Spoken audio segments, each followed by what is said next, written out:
السلام علیکم ورحمۃ اللہ وبرکاتہ۔ ان الحمد للہ الذي نحمده ونستعینه ونستغفره ونؤمن به ونتوکل علیہ ونعوذ باللہ من شرور انفسنا ومن سیئات اعمالنا من يهده الله فلا مضل له ومن يضلل فلا هادي له واشهد ان لا اله الا الله وحده لا شريك له واشهد ان محمدا عبده ورسوله اما بعد فان خير الحديث كتاب الله وخير الهدي هدي محمد صلى الله عليه وسلم وشر الامور محدثاتها وكل محدثة بدعة وكل بدعة ضلالة وكل ضلالة في النار۔ قال الله سبحانه وتعالى في القرآن المجيد والفرقان الحميد: أعوذ بالله العظيم وبوجهه الكريم وسلطانه القديم من الشيطان الرجيم من همزه ونفخه ونفسه إن مثل عيسى عند الله كمثل آدم خلقه من تراب ثم قال له كن فيكون الحق من ربك فلا تكن من الممترين فمن حاجك فيه من بعد ما جاءك من العلم فقل تعالوا ندعو أبناءنا وأبناءكم ونساءنا ونساءكم وأنفسنا وأنفسكم ثم نبتهل فنجعل لعنة الله على الكاذبين۔ اللہ سبحانہ و تعالیٰ کی حمد و ثنا، اس کی بڑائی، اس کی عظمت، اس کی کبریائی یقینی طور پر جتنی بیان کی جائے وہ کم ہے۔ بلا شبہ وحدہ لا شریک لہ، ساری کائنات کا پالنہار، یقینی طور پر ساری کائنات کو روزی دینے والا اور پریشانیوں کو دور کرنے والی ذات ایک اکیلی اس وحدہ لا شریک لہ کی ہے۔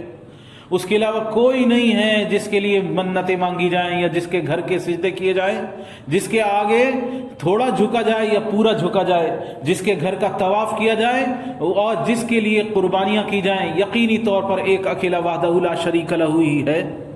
بے شمار اس کا احسان ہے، بے شمار کرم ہے کہ اس نے بے شمار انبیاء علیہ الصلاۃ والسلام کو دنیا میں مبعوث فرما کر اس بنی آدم اور جنات اور انسان کو اللہ سبحانہ وتعالیٰ نے ہدایت عطا فرما دی، رہنمائی عطا فرما دی، اس کو سمجھ عطا فرما دی۔ بس بے شمار درود و سلام نازل ہوں اللہ کے آخری نبی جناب محمد رسول اللہ پر اور آپ کے گھر والوں پر اور آپ کے ساتھیوں پر اور آپ کی پیروی کرنے والوں پر جو حق کے ساتھ آپ کی پیروی کریں تا قیامت تک۔ یقینی طور پر میرے دوستوں، اللہ سبحانہ و تعالیٰ کا کرم ہے، اس کا احسان ہے کہ اس نے یہ ہمیں سمجھ عطا فرما دی ہے کہ کیا صحیح ہے اور کیا غلط ہے۔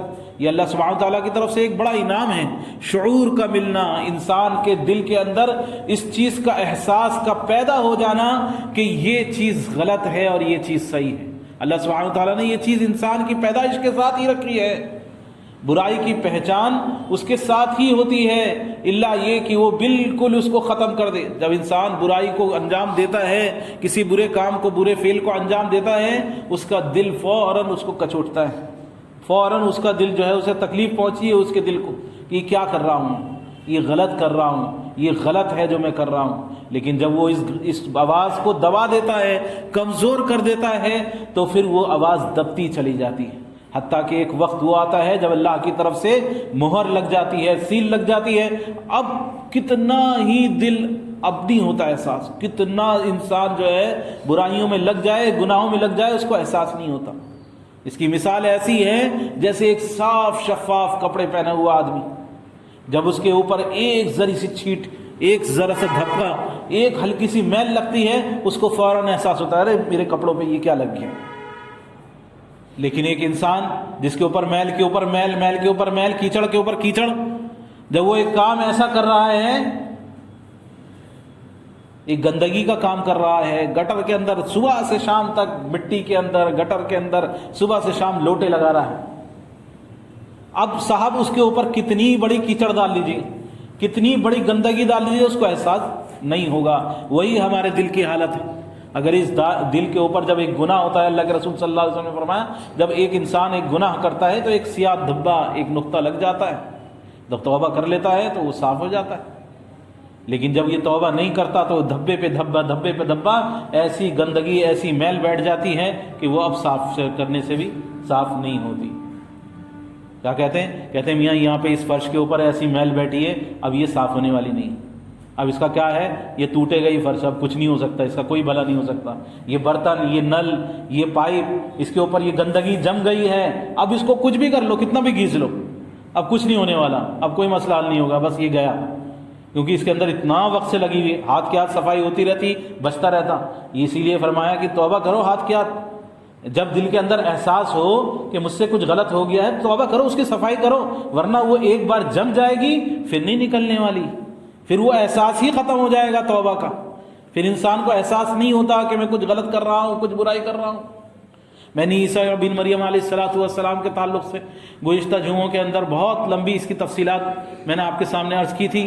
اس کے اندر پچھلے جمعے ہم یہاں تک پہنچے تھے کہ حضرت عیسیٰ بن مریم علیہ السلام کو جب اللہ سبحانہ تعالیٰ نے آسمان پر اٹھا لیا تو لوگ فرقوں میں بٹ گئے، اور لوگوں نے دین کی طرف لوگوں کو راغب کرنے کے لیے کہ آئیے دین کی طرف، میاں اللہ کے آگے رونے والے بن جائیں، اللہ کے آگے گڑ گڑانے بن جائیں، اللہ کا نام لیوا بن جائیں، اس کے لیے کیا کرا، اس کے لیے اس دین کے اندر تحریف کر دی، اس دین کے اندر چینجنگ لے آئے، بڑی بڑی اس کے اندر چینجنگ کر دی، اور ان چینجنگ کرنے والوں میں اس طرح اس انداز سے اس کو اتنا ظلم کیا کہ وہ آگے والوں کے لیے حجت بن گیا، آگے والے اس کو دلیل سمجھنے لگے، لیکن حقیقت تو حقیقت ہے، جس کے دل میں احساس ہے وہ اس چیز کو قبول کرتا ہے۔ جب اللہ کے رسول صلی اللہ علیہ وسلم کی بعثت ہوئی، آپ رسول اللہ صلی اللہ علیہ وسلم جب مدینہ منورہ میں تشریف لائے، اور پھر جو آپ نے دودھ کا دودھ پانی کا پانی کیا، تمام انبیاء علیہ السلام کے ساتھ جو چیز غلط چیزیں منسوب کر رکھی تھی ان سب چیزوں کا رد کیا، اور اللہ سبحانہ تعالیٰ نے کلام پاک نازل فرمایا تو یہ نصارہ اور یہ یہود یہ پورے کے پورے بوکھلا گئے، ارے یہ کہاں سے آ گیا، اور یہ اللہ کے رسول صلی اللہ علیہ وسلم کے حق ہونے کی سب سے بڑی دلیل ہے۔ ایک نبی جو امی ہے، جو پڑھنا لکھنا نہیں جانتا، ایک نبی جو پڑھنا لکھنا نہیں جانتا، وہ ان انبیاء علیہ السلام کے واقعات بیان کر رہا ہے جو اس کے سامنے نہیں ہیں۔ یہود اپنی کتابوں کو چھپا کے رکھتے تھے، عوام کو نہیں دکھاتے تھے، یہ نہیں کہ عوام ہر عوام کے سامنے جو ہے اپنے جو ہے ہلکا بھاری سب کچھ ان کے سامنے خالی کر دیں، نہیں، ایسا معاملہ نہیں تھا۔ لیکن ایک نبی حق وہ مبعوث ہوا جب مدینہ منورہ میں، تو اس نے وہ واقعات بیان کرنے شروع کرے، یہ اس کی نبوت کی سب سے بڑی دلائل۔ اب دیکھیں، میں نے حضرت عیسیٰ علیہ السلام کے آخری دستخوان کے تعلق سے عرض کیا تھا کہ ان کے آخری دستخوان جس میں دعوت تھی، حواری تھے، 13 حواری موجود تھے، اور اس کے بعد حضرت عیسیٰ علیہ السلام آپ کو اٹھایا گیا۔ آپ دیکھیں روم کے اندر جا کے، اٹلی کے اندر لیونارڈو دی ونچی، اس نے پوری 18 فٹ بائی 12 فٹ کی دیوار، کچن کی دیوار ہے چرچ کی، اس کے اوپر پورا کا پورا وہ تصویر بنائی ہے، پورا کا پورا خواب۔ پھر آپ چلے جائیں کہاں، گناہوں کے گڑھ لاس ویگاس، وہاں جا کے دیکھیں، وہاں لاس ویگاس کے چرچوں کے اندر ہی نہیں بلکہ ان کے جو عیاشیوں کے اڈے ہیں وہاں پر بھی انہوں نے موسیٰ علیہ السلام اور فرعون کے غرق ہونے کے واقعات جو ہے پورے تصویروں کی شکلوں میں بنا رکھے ہیں، اور ذرہ برابر اس کے اندر فرق نہیں ہے۔ ہمارے نبی نے جو بیان کیا ہے بالکل وہی، حالانکہ وہ کہتے کہ یہ نبی تو ہمارا ہے، موسیٰ تو ہمارے ہیں، عیسیٰ تو ہمارے ہیں، تمہیں کیا مطلب ہمارے ان کے بارے میں بولنے کا؟ پچھلے انبیاء اسحاق، یعقوب، یوسف، ایوب، سلیمان، ان کے واقعات تو توریت اور انجیل کے اندر موجود ہیں، ان کے بارے میں تم کیسے بتا سکتے ہو؟ نہیں، تم جھوٹے ہو، تم اپنی طرف سے کتاب بنا رہے ہو، قرآن بنا رہے ہو تو جھوٹے ہو تم۔ لیکن نہیں، کوئی ایک یہودی اور کوئی ایک عیسائی آج تک پیدا نہیں ہوا جو رسول اللہ صلی اللہ علیہ وسلم پر یہ آپ پر یہ انگلی اٹھا دے کہ یہ تم نے جو ہمارے نبی کے بارے میں بتایا یہ بات غلط ہے۔ یہ نبی کے حق ہونے کی دلیل ہے، جناب محمد رسول اللہ صلی اللہ علیہ وسلم کے حق ہونے کی دلیل ہے۔ جب آپ کی بعثت ہوئی تو یہ بلبلا گئے سارے کے سارے، اور نویں ہجری میں جب رسول اللہ صلی اللہ علیہ وسلم یہ فتح مکہ کے بعد کے سے پہلے اور اس کے بعد کے میں حالات میں آپ نے بادشاہوں کو خط لکھے، روم کے، قیصر کے، نجران کے۔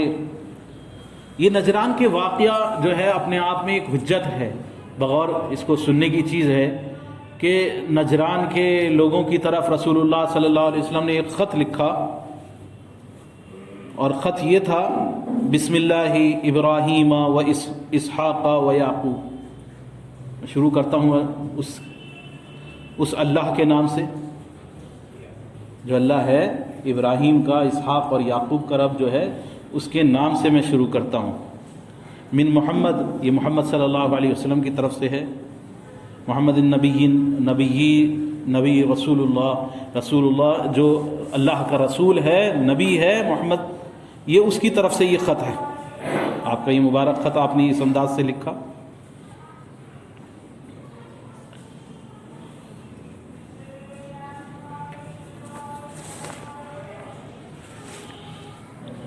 الی اسقف، یہ اسقف کی طرف ہے۔ اسقف نجرانہ و اہلی نجران، اہل نجران، نجران والے اور نجران کا جو سردار ہیں ان کے لیے یہ خط لکھا جا رہا ہے۔ سلم انتم فانی احمد الیکم الہ ابراہیم و اسحاق و یعقوب، کہ میں اللہ کی حمد بیان کرتا ہوں اس کی طرف سے اللہ کی حمد بیان کرتا ہوں، کس کے؟ کہ وہ جو ابراہیم، اسحاق اور یعقوب کا رب ہے۔ اما بعد فإنی ادعوکم، کہ میں تم کو بلاتا ہوں، الی عباد اللہ، من عبادت العباد، اللہ کی عبادت کی طرف۔ میں کس کی طرف بلاتا ہوں تم کو؟ اللہ کی عبادت کی طرف، اللہ کی عبادت، کہ اللہ کی عبادت کرنے والے بن جاؤ۔ الی عباد اللہ من عبادت العبد، من عبادت العباد، اللہ کے بندوں کی عبادت چھوڑ کر اللہ کی عبادت اور پرستش اختیار کر لو۔ کس کی عبادت کر رہے تھے؟ عیسیٰ بن مریم علیہ الصلوۃ والسلام کی۔ نصرانی لوگ تھے یہ۔ لکھا تم عبادت العباد سے نکل کر عبادت اللہ میں آ جاؤ، اللہ کی عبادت کرنے والے بن جاؤ۔ وادعوکم، اور میں تمہیں دعوت دے رہا ہوں، الی ولایت اللہ، اللہ کی ولایت کی طرف، اللہ کی دوستی کی طرف، اللہ سے تعلق کی طرف۔ من ولایت العباد، اللہ کے بندوں سے تعلقات کے مقابلے میں اللہ کے بندوں کی ولایت چھوڑ کر حقیقی طور پر اللہ کے ولی بن جاؤ۔ فَإِنْ أَبَيْتُمْ فَالْجِزْيَةُ، اور اگر تم اس کا انکار کرو تو پھر ماتحتی اختیار کرو اور جزیہ دو، ٹیکس دو اس پر۔ فَإِنْ أَبَيْتُمْ آذَنْتُكُمْ بِحَرْبٍ، اور اگر تم اس کا بھی انکار کرو تو پھر جنگ کے لیے تیار ہو جاؤ۔ والسلام، سلام ہو تم پر، یا سلام کے ساتھ۔ یہ خط اسقف کے پاس جب یہ پہنچا تو وہ بلبلا گیا، گھبرا گیا ایک دم، یہ کیا ہے، کچھ سمجھ میں اس کے نہیں آیا۔ تو اس نے اپنی سب سے بڑے جو مشیر تھا، جو ان کی حکومت کا مشورہ دینے کے لیے انہوں نے رکھ رکھا تھا، بہت قابل تھا، شرجیل بن ودایا ہمدانی، اس کو بلا بھیجا، اس کو بلایا اور اس کے سامنے یہ خط کرا کہ دیکھو پڑھو، یہ خط آیا ہے مجھے۔ تو خط اس نے پڑھا اور اس کے بعد کہا کہ بات یہ ہے کہ بنی اسماعیل میں ایک نبی تو مبعوث ہونا ہی تھا، ایک نبی بنی اسماعیل میں آنا ہی تھا، اور کوئی بہت بڑی بات نہیں ہے، ہو سکتا ہے یہی ہو، لیکن بات یہ ہے کہ اگر راجسی کام ہو، راجنیتک کام ہو، یہ سب حکومت کے کام ہوں سب، تو ان کے تعلق سے تو میں آپ کو مشورہ دے سکتا ہوں، لیکن نبوت کے تعلق سے میں آپ کو کیا مشورہ دوں؟ نبوت کے تعلق سے تو آپ دیکھو کیا کرنا ہے، میں کچھ سمجھ نہیں آتا مجھے کہ اس کے تعلق سے میں کیا کہہ سکتا ہوں۔ ان کا اچھا چلو بیٹھ جاؤ، اس کو بٹھا دیا۔ پھر دوسرے مشیر کو بلایا، دوسرے مشورہ کرنے والے کو جو ان کے نزدیک تھا اس کو بلایا، اس کے سامنے یہ خط رکھا، سیم وہی باتیں اس نے بھی کہی۔ کہا چلو بیٹھ جاؤ، اس کو بھی دور بٹھایا۔ تیسرے کو بلایا، تیسرے سے کہا، تیسرے نے بھی وہی بات کہہ دی کہ ہم کچھ کہہ نہیں سکتے اس کے بارے میں، ہمیں نہیں پتہ، آنا تو تھا، اب یہ وہی ہے نبی کیا ہے ہمیں نہیں پتہ اس کے تعلق سے، لیکن بات یہ ہے کہ ہم اس کے بارے میں نہیں کہہ سکتے۔ اس کے بعد اس نے کیا کہ جا کے ناقوس بجاؤ، وہاں لوگوں کو جمع کرنے کے لیے ناقوس بجایا جاتا تھا، ناقوس بجاؤ اور پردے جو ہیں، جو جھنڈے جو ہیں وہ گرجا کے وہ بلند کر دو تاکہ دور دور کے لوگ جو ہیں وہ سب کو پتہ چل جائے کہ خاص میٹنگ ہونے والی ہے، آ جائیں اس کے لیے، اور آگ جلاؤ لوگوں کو جمع کرنے کے لیے، جس کی دھوئیں سے جو ہے لوگ دور دور سے آ کے جمع ہو جائیں سب کے سب۔ تو یہ ایک بہت بڑا نجران کا علاقہ تھا، 1,20,000 قریباً اس کی آبادی تھی۔ ایک گھوڑا اگر ایک کنارے سے دوڑنا شروع کرے تو شام تک دوسرے کنارے تک پہنچتا تھا، اتنا بڑا علاقہ یہ نجران کا تھا، پورا پھیلا ہوا۔ 73 اس کے اندر گاؤں تھے، لوگ جمع ہوئے۔ جنب غفیر جب جمع ہوا تو اس نے سب کے سامنے یہ خط پڑھ کے سنایا کہ اب بتاؤ کیا کہتے ہو؟ کیا کہ ہم تو یہ کہتے ہیں کہ آپ جو ہے اس کو ہلکے میں نہیں لو، بلکہ ایسا کرو، ہم میں سے جو ہے بڑے بڑے جو ہیں لوگ جو ہمارے سردار ہیں، ان سرداروں کو آپ جو ہے منتخب کرو اور پورا ایک ڈیلیگیشن بناؤ، پورا ایک وفد بناؤ اور وہ بھیجو خبر لینے کے لیے کہ آخر کیا حقیقت ہے، وہاں جا کے معلوم کریں صحیح طور پر، جو ہمارے بڑے ہیں، علماء جو ہیں، ہمارے پادری جو ہیں، ان کو بھیج دو۔ تو 60 لوگوں کا ایک وفد تیار ہوا، پورا ڈیلیگیشن 60 لوگوں کا، جس کے اندر 14 جو ہیں بڑے بڑے اس کے اندر سردار موجود تھے۔ یہ سردار تھے، پادری تھے، جاننے والے تھے، اور ان میں پھر 3 لوگ جو ہیں وہ بات کرنے کے لیے جو ہے وہ طے ہوئے۔ ایک عاقب تھا جو عبد المسیح کے نام سے مشہور تھا، یہ جو بات کہتا تھا بس اس کی بات قبول کر لی جاتی تھی، پورے کے پورے سارے لوگ اس کی بات مانتے تھے فوراً۔ ایک سید تھا، اس کو اہم بھی کہتے تھے۔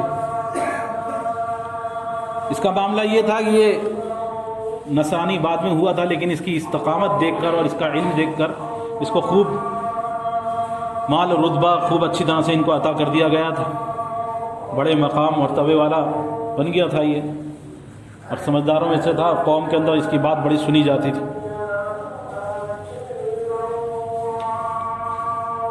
اور ایک حرثہ بن علقمہ تھا۔ یہ 3 جو ہیں بات کرنے کے لیے طے ہوئے، ایک روایت میں ہے کہ یہ 3 ہوئے، اور ان لوگوں نے وہ سفر شروع کرا۔ اور جب یہ مدینہ منورہ جب پہنچے تو مدینہ منورہ پہنچ کر انہوں نے اپنا سادہ لباس جو تھا، جو سفری لباس تھا، وہ اتار دیا۔ مسجد نبی میں داخل ہونے سے پہلے اپنا سادہ لباس اتار دیا، اور پھر ان کا ہائی کلاس نفیس جو لباس تھا وہ ان لوگوں نے پہنا۔ ہبرا کا ریشمی لباس تھا، بالکل سافٹ، اس کی چادریں تھیں بالکل، اور ہاتھوں میں سب میں پورے انگوٹھیاں چڑھا لی سونے کی، یہ ہاتھ پورے کے پورے سونے سے بھر گئے، اور ریشمی لباس پورا کا پورا، اور لمبی چادریں، اور ان کو ہاتھوں میں چادروں کو پکڑے ہوئے اور دن دناتے ہوئے یہ مسجد نبوی کے اندر داخل ہوئے۔ انہوں نے جا کے رسول اللہ صلی اللہ علیہ وسلم کو سلام کیا، آپ نے کوئی جواب نہیں دیا۔ لوگ بیٹھ گئے کہ ہمیں تو خط رکھا تھا، ہمارے سامنے ساری بات رکھی تھی، خط لکھ کے بلایا تھا کہ اب بات ہوگی، کچھ بات کریں،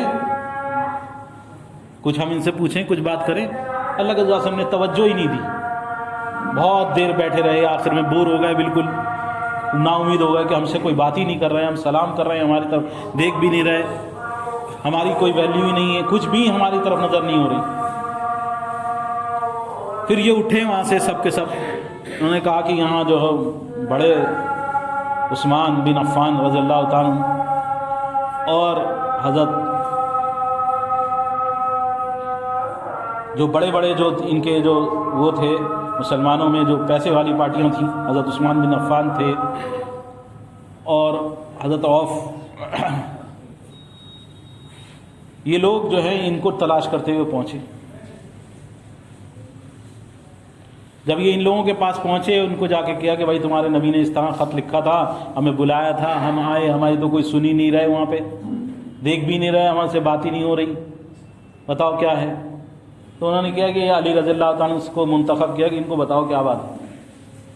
تو علی رضی اللہ تعالیٰ نے کیا کہ ایسا ہے, یہ جو تم پہنے ہو نا, یہ جو اپنا یہ لیٹ لپاٹ جو تم نے لپیٹ رکھا ہے دنیا جہان کا, یہ سونے ہونا بھر کے اتنا, اور یہ ریشمی لباس, یہ سب اتارو اور نارمل اپنے کپڑے پہنو جو تمہارے سفر کے لباس ہے سیدھا سادہ, وہ اپنا پہن کے پھر جاؤ دوبارہ.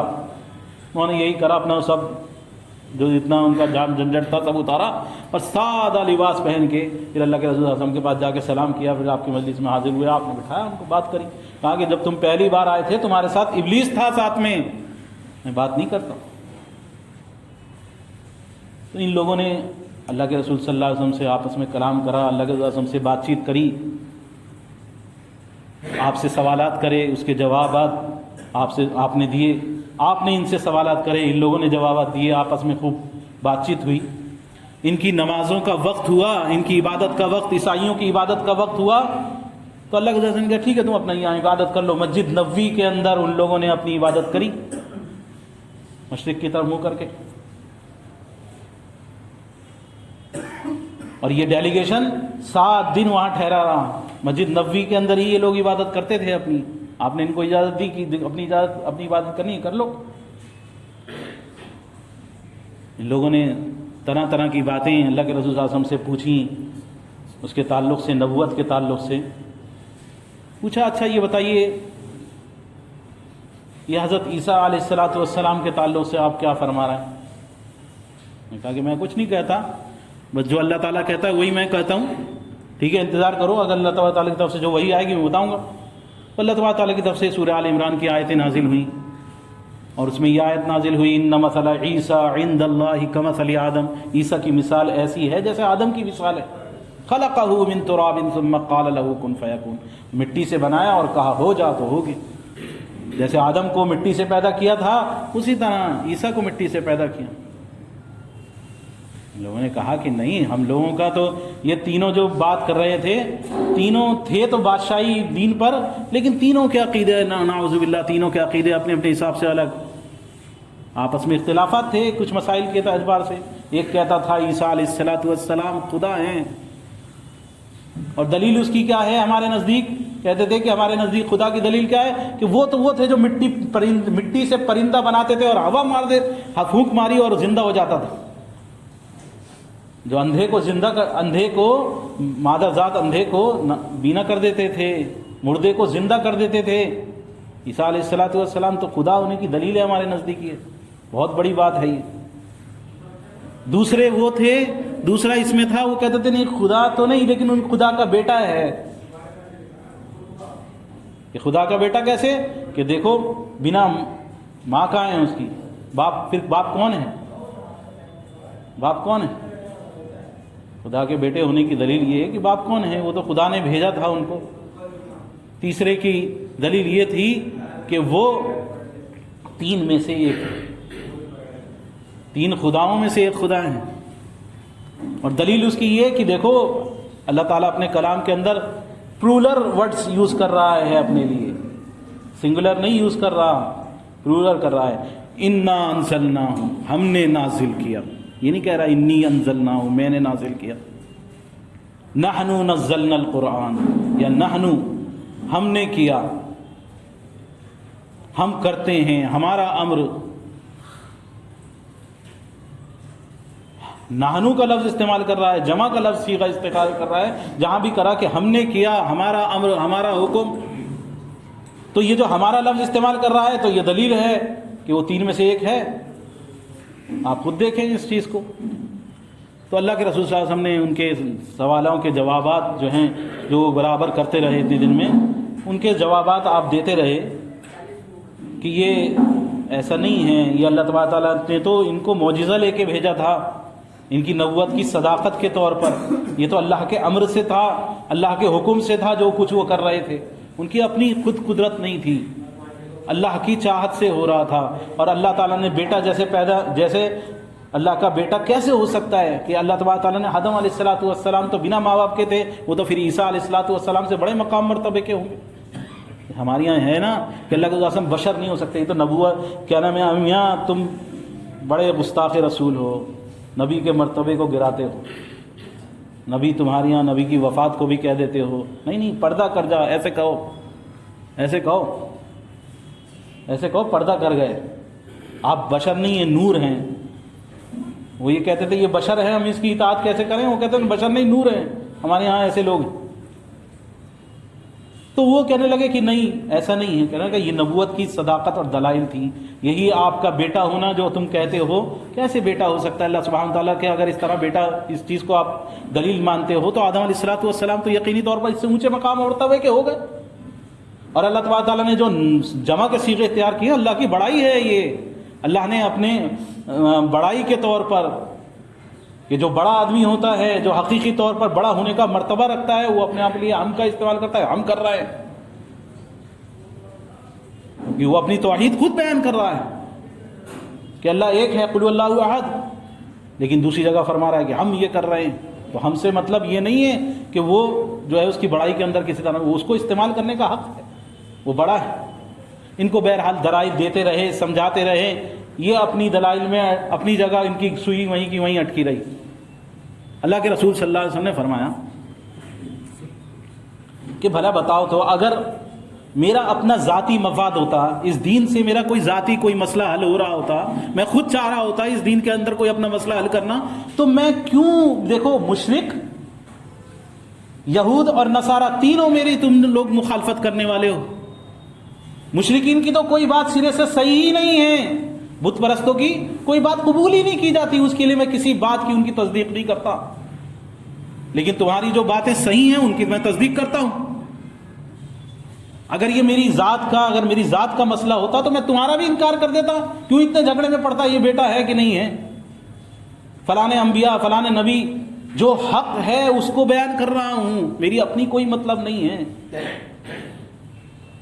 اور میرے حق کو حق کہنے کی وجہ سے تمہارے علماء کو، تمہارے پادریوں کو یہ اس بات کا مغالطہ ہوا ہے، اس بات کے مغالطے میں ہیں کہ دیکھو جی یہ تو ہمارے جو ہیں بڑوں کو یا ہمارے ان کو، تو ہمارے انبیاء کو یہ سب صحیح کہہ رہے ہیں، تو میاں ٹھیک ہے یہ بھی صحیح ہے، ہم بھی صحیح ہیں، یہ بھی اپنی جگہ چلتے رہے، ہم بھی اپنی جگہ چلتے رہیں، کیا ضرورت ہے؟ آج مسلمانوں میں بہت سارے لوگ اسی طرح ہیں کہ میاں یہ بات بھی صحیح ہے، وہ بات بھی صحیح ہے، لیکن جو اصل آسمانی دین ہے حقیقی طور پر جس کی اتباع کرنی چاہیے، پیروی کرنی چاہیے، وہ تو ایک ہی ہے۔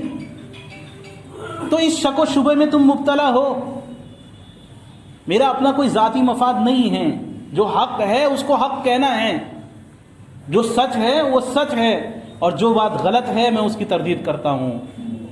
تم اس چیز کو سمجھو، اس بات پر غور کرو۔ نہ انہوں نے ماننا تھا نہ مانے، لیکن یہ آپس میں جو ہے، آپس میں ایک دوسرے سے مذاکرہ کرا، ان لوگوں نے کہا کہ نہیں سمجھ میں آ رہی، ہم نہیں مانتے، ہم نہیں کریں گے۔ تو اللہ تبارک تعالیٰ نے قرآن پاک میں آیت نازل کری، فمن حاجك فيه من بعد ما جاءك من العلم فقل تعالوا ندعو ابناءنا وابناءكم ونساءنا ونساءكم وانفسنا وانفسكم ثم نبتهل فنجعل لعنة الله على الكاذبين۔ ایسا کرو، اگر حق آنے کے باوجود ان کے سمجھ میں نہیں آ رہا تو اے نبی ایسا کرو، تم اپنی بچوں کو لے آؤ، اپنی اولادوں کو لے آؤ، ان سے کہو کہ تم اپنی اولادوں کو لے آؤ، تم اپنے گھر سے بچوں کو لے آؤ اپنے، اور ہم اپنے بچوں کو لے آتے ہیں، تم اپنی عورتوں کو لے آؤ اور ہم اپنی عورتوں کو لے آتے ہیں، تم اپنی جانوں کے ساتھ آ جاؤ اور ہم اپنی جانوں کے ساتھ آ جاتے ہیں، اور پھر اس کے بعد لعنت کرتے ہیں کہ اللہ کی لعنت ہو، اللہ کا غضب ہو اس پر جو ہم میں جھوٹا ہے۔ نہیں سمجھ میں آتی بات تو ایسا کر لیتے ہیں۔ تو ایک روایت میں ہے کہ یہ تیار بھی ہو گئے۔ اب جو دیکھا تو اگلے دن اللہ کے رسول صلی اللہ علیہ وسلم حضرت حسن حسین کو اپنا چادر میں لپیٹے ہوئے چلے آ رہے ہیں، ساتھ میں حضرت فاطمہ ہیں، آپ صلی اللہ علیہ وسلم کی بہت سی بیویاں آپ کے ساتھ ہیں، علی رضی اللہ تعالیٰ عنہ ساتھ میں چلے آ رہے ہیں۔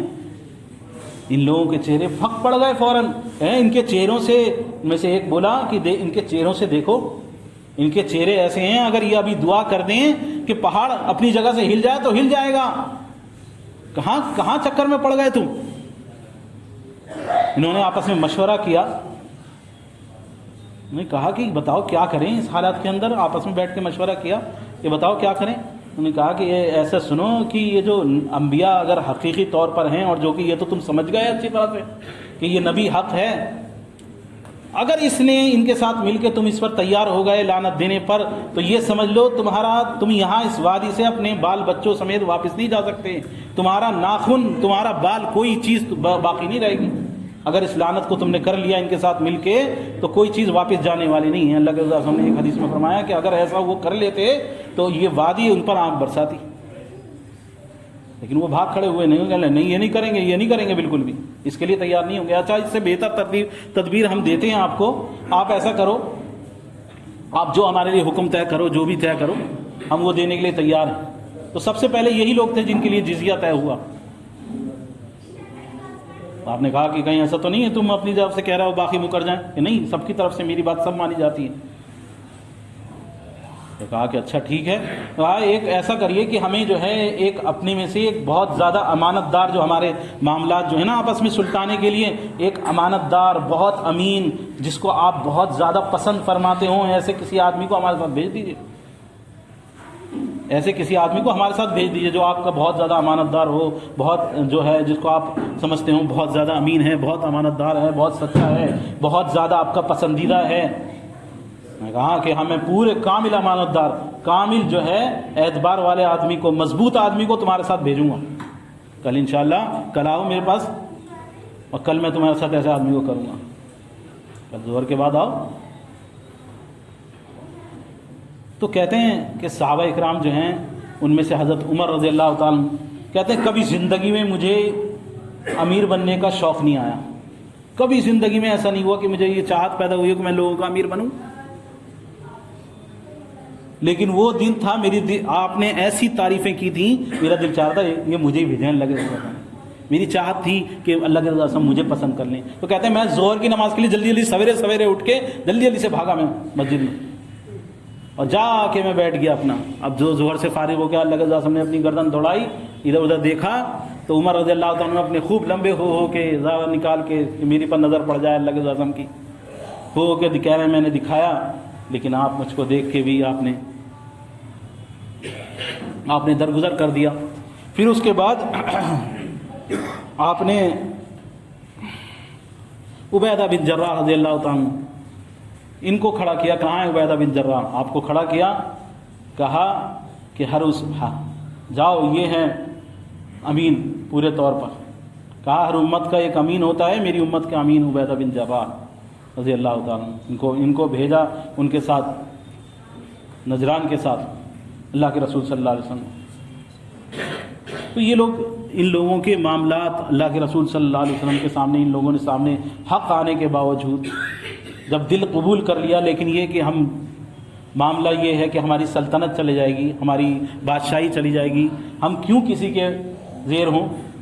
تو 2000 حلے پر یہ تیار ہو گئے. اللہ کے رسول صلی اللہ علیہ وسلم نے ان کو بہت مختصراً جو ہے ان کے اوپر جو ہے جزیہ لگایا، اور ان کے لیے طے ہوا. انشاءاللہ آئندہ آگے انشاءاللہ عرض کروں گا. یہ ماہ شعبان شروع ہو گیا ہے، رمضان کی آمد قریب ہے. یہ وہ مبارک مہینہ ہے جس کے اندر اللہ کے رسول صلی اللہ علیہ وسلم نے روزے رکھنے کا حکم فرمایا ہے. آپ نے فرمایا کہ روزے رکھو، بلکہ اس کی تعلیم فرمائی کہ نفلی روزے اس میں رکھو. اللہ کے رسول بکثرت خود اس کے اندر روزے رکھا کرتے تھے. حضرت عائشہ صدیقہ رضی اللہ تعالیٰ عنہ کہ اپنے جو چھوٹے ہوئے روزے ہوتے تھے وہ اس مبارک مہینے میں رکھا کرتی تھی. آپ نے امت کے لیے بس 15 دن تک طے کر دیا کہ 15 دن سے پہلے 15 شعبان سے پہلے اس سے پہلے روزے رکھ سکتے ہو. تو بعض جو ہیں پہلی سے لے کر 15 تک متواتر روزے رکھتے، بعض 2 رکھتے، بعض 4 رکھتے، بعض 6 رکھتے. ایک صحابی سے تو یہاں تک فرمایا آپ نے، اے فلاں تم نے روزے رکھے شعبان میں؟ نے کہا کہ نہیں. تو کہا کہ اچھا عید کے بعد اس کی قضا کرنا. حالانکہ نفلی روزوں کی قضا نہیں ہوتی، لیکن اتنی زیادہ آپ نے ترغیب دی ہے ان روزوں کی. تو یہ مبارک ایام ہیں، اور آپ نے اس کے تعلق سے جب سوال کیا گیا کہ آپ اس میں کیوں روزے رکھ رہے ہیں، کس وجہ سے رکھ رہے ہیں نفلی روزے، آپ نے فرمایا یہ وہ ایام ہیں جس میں اللہ تبارک تعالیٰ کے سامنے اعمال، اللہ کی بارگاہ میں اعمال پیش کیے جاتے ہیں. بندوں کے اعمال، بندوں کا رجسٹر اللہ کی بارگاہ میں پیش کیا جاتا ہے. تو میری چاہت ہے کہ جب میرے اعمال اللہ کی بارگاہ میں پیش ہوں تو میں روزے سے ہوں. تو اس میں حسب استطاعت ہمیں چاہیے کہ ہم کچھ نہ کچھ روزے رکھ لیں، اور کوشش کریں کہ ایک حقیقی طور پر ایک مومن بننے کی، ایک اللہ کے فرما بردار بننے کی، اور اپنے مفاد کو چھوڑ کر اپنے یہ روزہ اسی چیز کی دعوت دیتا ہے، آگے رمضان آ رہا ہے، برابر ہمیں اسی چیز کو سکھا رہا ہے کہ اپنے مفاد کو چھوڑ کر اس پر قدم رکھ کے آگے بڑھو، اور جو حقیقی طور پر آسمان سے نازل کردہ دین ہے، آسمان سے جو کتاب اتری ہے، آسمان سے جو احکامات نازل ہوئے ہیں، وہ جو نبی اللہ کی طرف سے اللہ کے احکامات کو بیان کر رہا ہے، اس دین پر چلو، نہ کہ لوگوں کی سنا سنی، بس دیکھا دیکھی، چلا چلی۔ لوگ کہتے ہیں میاں ہر چیز میں تم دلیل لینے آ جاتے ہو۔ اس صاحب فرما رہے تھے کہ بھائی دلیلیں مانگتے ہو تم بہت زیادہ، ہر چیز میں کہتا ہوں دلیل کیا ہے اس کی، نہ کہاں ہے، قرآن حدیث میں دکھاؤ۔ تو بھائی قرآن حدیث میں ہم دلیل نہیں مانگتے، ہم تو عمل کرنے کی ہماری نیت ہے۔ ہم چاہتے ہیں کہ اس دین پر عمل کریں جو حقیقی طور پر آسمان سے نازل ہوا ہے۔ ہم اس کے اندر تحریف نہیں کرنا چاہتے، چینجنگ نہیں کرنا چاہتے۔ لوگوں نے اپنی سنا سنی اس کے اندر بہت ساری اچھی چیزیں ڈال دیں اپنی طرف سے، یہ ہمیں اچھی لگ رہی ہیں، شامل کرتے چلے گئے، میاں اس کے مارے لوگ کتنے لوگ جڑ جائیں گے۔ ایسا کچھ نہیں، آسمانی دین کی شکل نہیں بدلنی ہے۔ ہر عمل جو بھی ہمیں کرنا ہے اس میں یہ دیکھنا ہے کہ اس میں کیا کتاب و سنت میں اس کا کوئی دلیل موجود ہے، کیا صحابہ کے عمل میں اس کی کوئی دلیل موجود ہے۔ اگر قرآن و سنت میں، صحابہ کے عمل میں، تابعین میں ہمیں یہ کہیں نہیں ملتا ہے تو اس کام سے اجتناب کرنا ہے، ہمیں بچنا ہے۔ حالانکہ وہ دین، وہ عمل جو ہے وہ بدعت بن جاتا ہے، وہ گمراہی اور جہنم کا صلہ بن سکتا ہے، لیکن ہم اتنی گہرائی میں نہیں جاتے۔ ہم اتنی بات کہتے ہیں کہ جو بھی کام کرو اس کے اندر معلوم کر لو کیا رہی رسول اللہ صلی اللہ علیہ وسلم نے یہ کیا ہے، کس طرح کیا ہے۔ اگر اللہ کے رسول صلی اللہ علیہ وسلم کے وقت میں وہ ممکن تھا تو وہ کیسے کیا گیا، آپ کے صحابہ کے وقت میں وہ ممکن تھا کیسے کیا گیا، بس اس کی تحقیق کرو۔ اگر اس وقت میں ممکن تھا نہیں کیا گیا تو یقینی طور پر قیامت تک اس کے کرنے میں کوئی خیر نہیں، کیونکہ اگر وہ خیر ہوتا تو اللہ کے رسول صلی اللہ علیہ وسلم آپ بتا دیتے، سکھا دیتے۔ تو جو آپ نے جتنا سکھایا ہے بس اس پر عمل کرنا ہے، زائد نہ جوڑنا ہے نہ اس میں سے کچھ گھٹانا ہے۔ اللہ سبحانہ وتعالیٰ سے دعا ہے کہ اللہ سبحانہ وتعالیٰ ہمیں حق کی پیروی کرنے والوں میں العالمین ہمیں شامل فرما لے۔ العالمین اپنے انبیاء کی کما حق تہو جیسے پیروی کرنی چاہیے، جیسے اپنے انبیاء سے محبت کرنی چاہیے، جیسے ان کی تابعداری کرنی چاہیے، العالمین ویسی تابعداری ہمیں عطا فرما دے۔ العالمین ہمارے دلوں میں جو بغض ہے اور یہ جو ہمارے دلوں میں جو بیماریاں بھری ہوئی ہیں، العالمین اپنی خود پسندی کی، العالمین اے اللہ لوگوں کے بیچ میں اپنی عزت بنانے کی، کہ اپنے لوگوں کے بیچ میں عزت بن جائے، لیکن اللہ کے یہاں اپنی عزت کی کوئی پرواہ ہم نہیں کرتے۔ العالمین اے اللہ ہمارے اس جرم عظیم کو معاف فرما دے، ہمیں اپنے تمام اعمال میں اے اللہ خلوص اور للہیت عطا فرما دے، خالصاً اے اللہ تیری خاطر عمل کرنے والا بنا دے۔ اے رب العالمین ہمیں اپنے گناہوں پر رونے والا اور اے رب العالمین اپنے گناہوں پر گڑ گڑانے والا بنا دے۔ اے اللہ تو ہمارے تمام گناہوں کو معاف فرما دے، چاہے وہ دن کے اجالے میں کیے گئے ہوں یا رات کے اندھیرے میں کیے گئے ہوں یا جان کر کیے گئے ہوں یا انجانے میں کیے گئے ہوں۔ اے اللہ تو سب گناہوں کو جاننے والا ہے، العالمین تو ہمارے تمام ہی گناہوں کو معاف فرما دے۔ اے رب العالمین اے اللہ جو پریشان حال ہیں، اے اللہ جو پریشانیوں میں کسی طرح کے مسئلے میں گرفتار ہیں، اے رب العالمین وہ ہم سے کہنا چاہتے تھے کہہ نہیں سکے، یا ہم سے انہوں نے دعاؤں کے لیے کہہ رکھا ہے، العالمین ان کی بھی اور ہماری بھی اے اللہ تو تمام مسئلوں کو، تمام مسائل کو اللہ تو بخوبی جانتا ہے۔ اے اللہ ان کے بھی اور ہمارے بھی تمام مسائل کو العالمین تو اپنے غیب سے العالمین ہدایت کے ساتھ حل فرما دے۔ العالمین اے اللہ خلوص و للہیت عطا فرما دے۔ اے رب العالمین دنیا بھی ہمارے لیے آسان کر دے اور آخرت کی زندگی کی ہمیشہ ہمیشہ کی کامیابی بھی العالمین ہمیں نصیب فرما۔ اے اللہ موت کی وقت کی سختی سے العالمین ہم سب کو محفوظ فرما۔ اے اللہ قبر کے عذاب سے محفوظ فرما۔ اے اللہ آخرت کی ذلت سے محفوظ فرما۔ اے رب العالمین ہمیشہ ہمیشہ کے لیے اللہ جنت الفردوس کی کامیابی العالمین ہم سب کو نصیب فرما دے۔ اے رب العالمین تمام وہ خیر و بھلائی جو تو جانتا ہے ہمیں عطا فرما، تمام برائیاں جو تو جانتا ہے ہمیں بچا لے، اور تمام ہمارے وہ گناہ جن کو تو جانتا ہے العالمین ان کو معاف فرما دے، بے شک تجھ سے کچھ بھی چھپا ہوا نہیں ہے۔ استغفر اللہ لقولی ھذا ولسائر المؤمنین من کل ذنب واستغفروا انہ کان للأوابین غفورا۔